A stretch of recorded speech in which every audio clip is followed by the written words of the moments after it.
Hello everyone, Assalamu alaikum and welcome back to Think Big Digital. So in today's video, we're going to discuss the differences between a TikTok story and TikTok posted videos. So without any overdue, let's dive right into the video. For that, we are going to open the TikTok app and open the camera. So basically here what I'm gonna do is actually click on 15 seconds and I am going to record a video. So for a while it is going to record so that I can actually post it to my profile or use it as a story so that I can show you the examples. So if you pause the video, stop it and click on the check. So for a while it is going to record so that I can actually post it to my profile or use it as a story so that I can show you the examples. So if you pause the video, stop video. So for a while it is going to record. So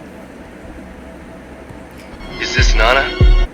So from here on you can actually add any sort of music or anything else, whatever you want. So on the left corner you can see an option called your story, and on the right you can see the option called next. So if you click on your story, then basically you are posting a story which will last for 24 hours and then it will go away, and people can like your stories for the 24 hours remaining, and after a day has passed it will go away.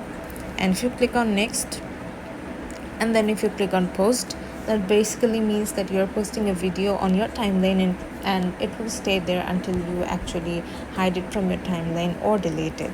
So that's the difference between TikTok story or videos posted on your timeline.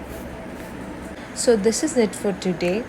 If you like this video, please give it a thumbs up, and if you want to see more of us on your For You page, you can subscribe to our channel. If you have any queries regarding this topic, you can comment down below and we will be very glad to help you guys. And that's it for today. We will see you in the next video.